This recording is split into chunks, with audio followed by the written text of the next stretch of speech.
Bonjour à toutes et tous. Bien vivre à Saint-Jacques, c'est pouvoir y vivre en toute sérénité. Si la sécurité a fait l'objet de beaucoup de paroles depuis 2020, les actes n'ont pas du tout suivi. Pour la sécurité routière, les données issues du radar pédagogique n'ont fait l'objet d'aucune synthèse ni analyse en commission. Des stops ont fleuri un peu partout, parfois sans raison valable.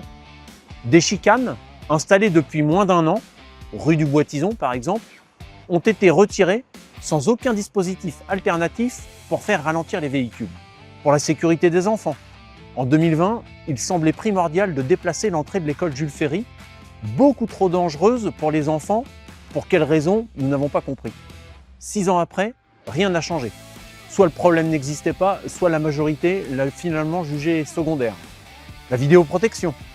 Une étude réalisée pour un montant de plus de 11 000 € qui prévoit l'installation de 17 caméras avec un investissement total de plus de 230 000 € et 12 000 € de maintenance annuelle.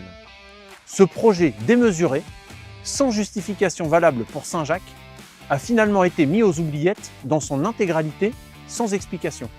Nous vous proposons, en conséquence, d'aborder ce thème de la sécurité d'une manière bien différente. Pour la vidéoprotection, nous travaillerons en priorité à partir de données chiffrées. Récurrence, localisation, typologie des infractions relevées, pour identifier clairement les éventuels besoins. Nous présenterons aux Saint-Jacquais et engagerons les investissements en conséquence. En parallèle, des campagnes d'information sur les bons réflexes à avoir seront régulièrement proposées. Nous créerons une commission mixte citoyens-élus. Cette commission aura pour objectif de travailler sur les actions prioritaires à engager, notamment en termes de sécurité routière.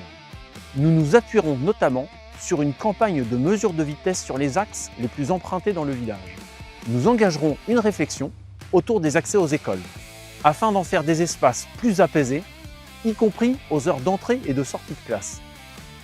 Cela peut se traduire par des aménagements de voirie bien sûr, mais aussi par une organisation prévoyant la mise en place de personnes chargées de sécuriser les traversées de voirie par les enfants.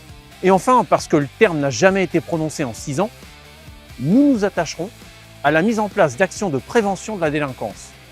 En nous appuyant sur tous les acteurs locaux, associations, agents communaux, gendarmerie, collectivités locales, nous créerons des espaces d'échange et de dialogue. Nous aurons sur ce sujet la même rigueur que tous les autres. Une action claire, planifiée et transparente.